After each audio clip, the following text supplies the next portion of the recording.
Okay, so hello students, very good afternoon everyone. As you know, I'm your science teacher and here I'm just going to take a class of class 7th. Okay, so बेटा आप लोगों को मैंने बताया था जैसा आपकी class जो 7th है उसका मैंने चैप्टर 8 स्टार्ट किया था and name of chapter 8 is soil. Okay, और इस चैप्टर 8 जो सॉइल है उसमें मैंने कल आप लोगों को सॉइल इरोजन के बारे में बताया था. And today I'm just going to telling you about your new and last topic of this chapter, that is prevention of soil erosion. जो soil erosion होता है उससे हम कैसे बचाव कर सकते हैं and soil pollution और control of a soil pollution. ठीक है, ये दो टॉपिक है जो आपके लास्ट इस लेसन के लास्ट टॉपिक है. इसके साथ ही आपका ये जो लेसन है वो फिनिश हो जाएगा. ओके, एंड उसके बाद फिर मैंने आप लोग को जैसे कल की क्लास में बताया था आपका जो यूनिट टेस्ट एग्जाम है वो आप लोग का दिसंबर में स्टार्ट होगा. तो उसका सिलेबस मैंने आप लोग को बताया था. चैप्टर 1 और चैप्टर 2 आपका सिलेबस है. ठीक है, और मैंने जो आपका सिलेबस है वो आपके गुरुकुल ऐप के जो नोट्स ऑप्शन है उसमें डाउनलोड भी किया है. साथ ही साथ आप लोगों को स्कूल की तरफ से भी सिलेबस प्रोवाइड कर दिया जाएगा. ओके, तो आज ये लेसन है. इस लेसन को फिनिश करने के बाद आपकी इस लेसन की एक्सरसाइज मैं आपके गुरुकुल ऐप के नोट्स ऑप्शन में प्रोवाइड कर दूंगी.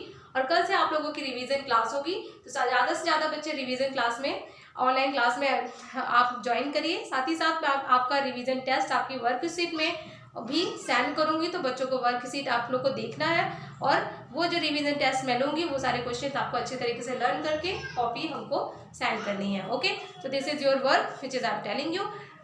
Now let's start today's topic. Okay, तो बेटा बात करते हैं सबसे पहले सॉइल की. तो कल हमने सॉइल इरोजन के बारे में बताया था. What is soil erosion? So बेटा it is the phenomena in which the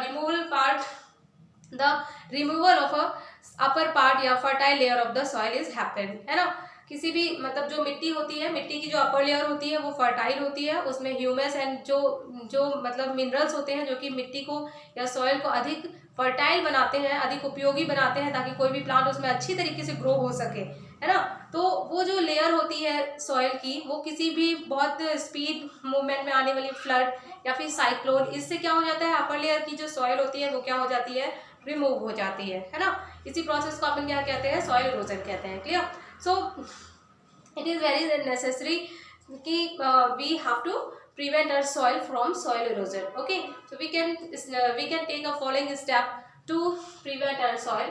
सबसे पहले बात करते हैं सॉइल इरोजन की प्रिवेंशन की बात करें तो आप लोगों को पता है पहला स्टेप बताया था कि आप जो सॉइल इरोजन होता है किसकी वजह से होता है. जनरली अगर हम ज़्यादा से ज़्यादा पेड़ों की कटाई करेंगे, है ना, एंड ये पेड़ों की कटाई करना, प्लांट्स होते हैं, ट्रीज होते हैं, उनको कट ऑफ करना, this is phenomena in known as deforestation. है ना, तो डिफॉरेस्टेशन सॉइल इरोजन का एक रीजन है.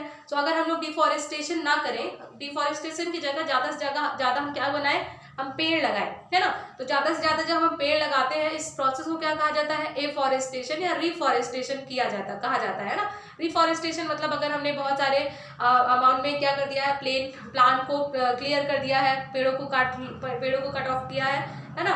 तो रिफॉरेस्टेशन का मतलब होता है पुनः से जंगलों को स्थापित करना, पुनः से पौधों को लगाना.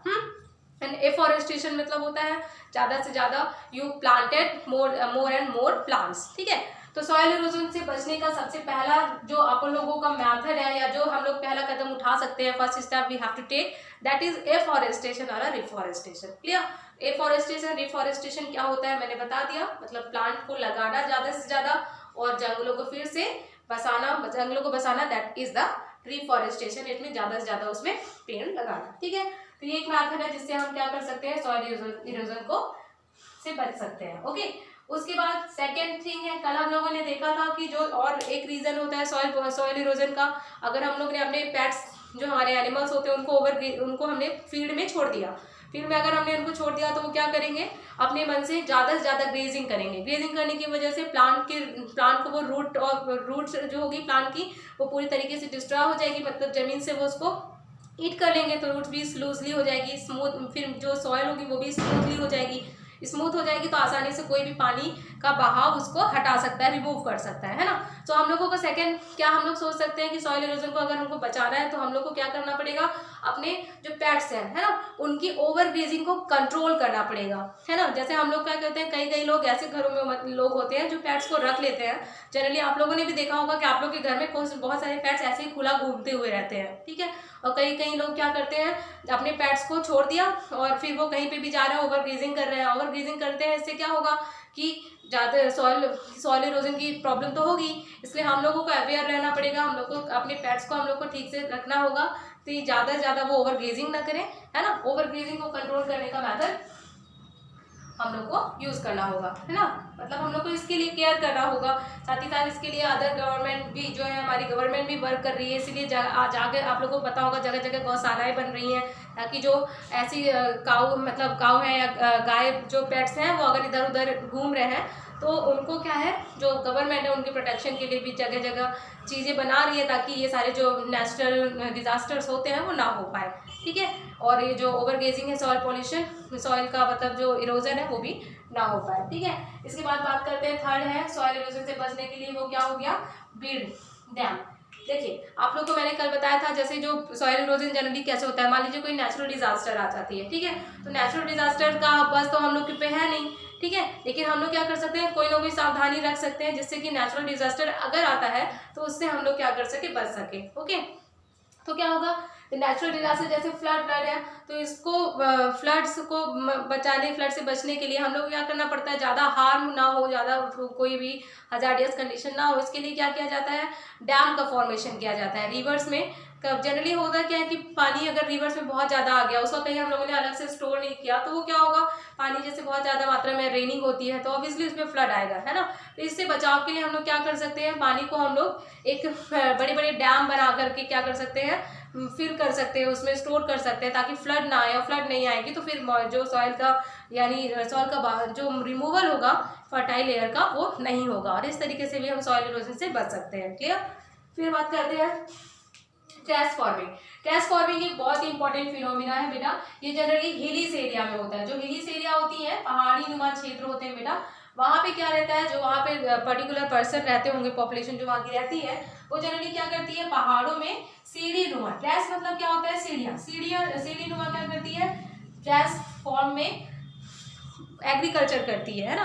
तो जनरली ऐसे रीजन में क्या करना चाहिए, ट्रैश फॉर्म में एग्रीकल्चर करना चाहिए, जिससे क्या होता है, देखिए अगर ट्रैश फॉर्म में हम लोगों ने एग्रीकल्चर किया तो जो जनरली क्या होता है, अगर हम लोग माउंटेन से पानी का बहाव बहुत तेजी से होता है ना, लेकिन अगर ट्रैश फॉर्म में हमने उसमें एग्रीकल्चर किया है तो जब पानी गिरेगा तो पानी का बहाव उसमें, क्योंकि ट्रैश यहाँ पे फॉर्मिंग होगी सीढ़ी नुमा, तो पानी में ट्रैश में ठहराव आएगा और पानी का जो बहाव है, जो मूवमेंट है, वो तेजी से नहीं हो पाएगा, और इस तरीके से मिट्टी जो होगी वो भी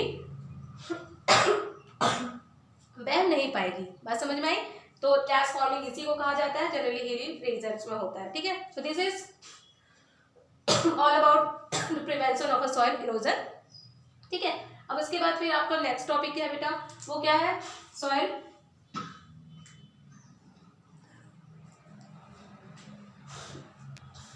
दिस इज अ सॉइल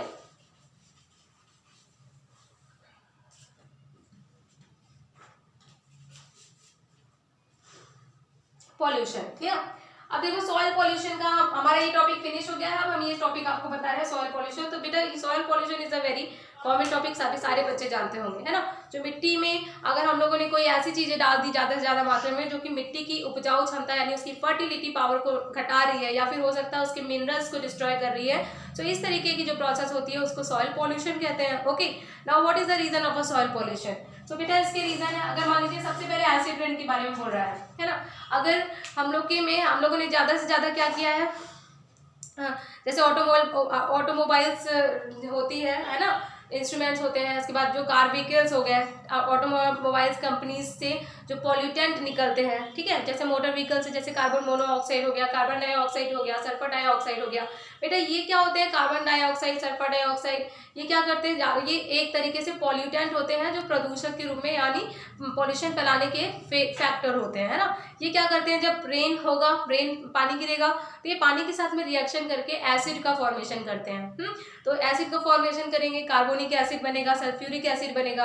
और जब एसिड की मात्रा रेन पे बढ़ जाएगी तो रेन में एसिडिटी बढ़ जाएगी, और वही पानी जब जमीन में गिरेगा, जो एसिड होता है ना, वो पानी एसिड के फॉर्म में हो जाएगा, जिसको कि एसिड रेन कहा जाता है। और जब ये पानी एसिड जमीन में गिरता है तो बेटा प्लांट में जो मिट्टी होती है, तो मिट्टी का एसिडिटी, ठीक है, एसिडिटी कहने का मतलब है जो मिट्टी का पीएच वैल्यू है वो क्या हो जाएगी, वो लेस होती जाएगी और कम होती जाएगी। पीएच वैल्यू लेस होगी तो वो मिट्टी उतनी ही ज्यादा एसिड हो जाएगा, और एसिड क्या होता है, मिट्टी की फर्टिलिटी को डिस्ट्रॉय कर देता है ना। तो इस तरीके से सॉइल का पॉल्यूशन किसकी वजह से होता है, एसिड रेन की वजह से होता है। दूसरा क्या होता है, इम्प्रॉपर डंपिंग। अगर हम लोग सॉइल में बहुत अधिक मात्रा में कचड़ों या गार्बेजेस है उसकी बहुत ज्यादा डंपिंग कर रहे हैं, अनलिमिटेड या फिर लिमिटलेस डंपिंग कर रहे हैं, इम्प्रॉपर डंपिंग कर रहे हैं, तो इसकी वजह से भी क्या हो जाता है, सॉइल पॉल्यूशन होता है। ठीक है, इसका सेकंड रीजन था। थर्ड रीजन क्या हो जाता है, improper dumping of sewage and dumping की वजह से भी सॉइल पॉल्यूट होती है, क्योंकि सीवेज एंड डंपिंग क्या होता है, डर्टी थिंग्स होती है, और सॉइल में अगर हम लोग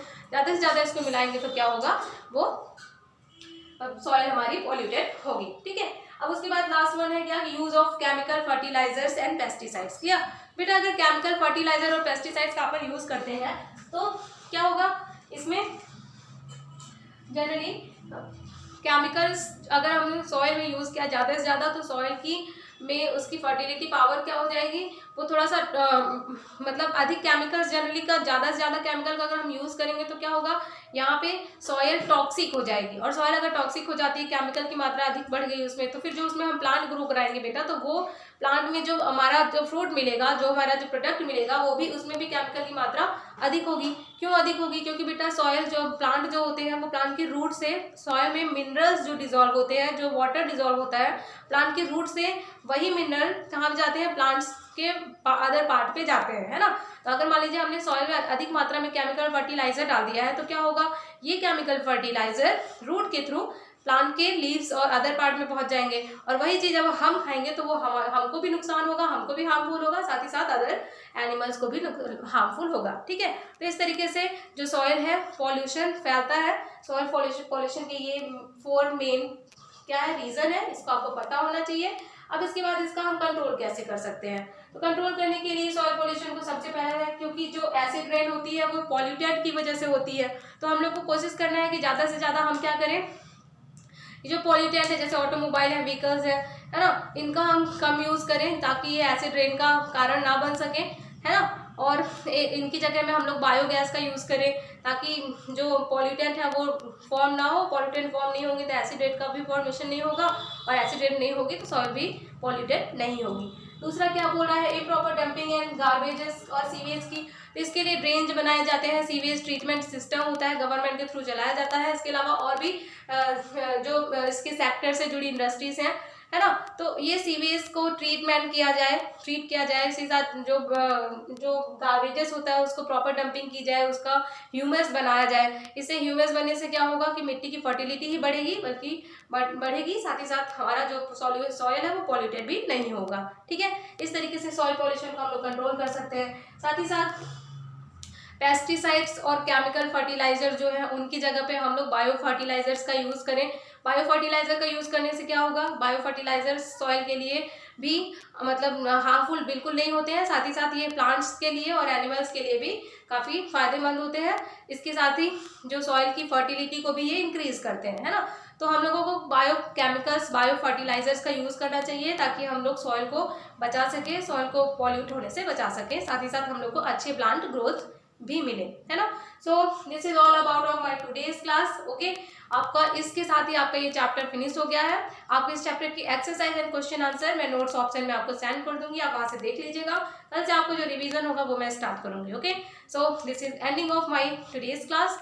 thank you and have a nice day.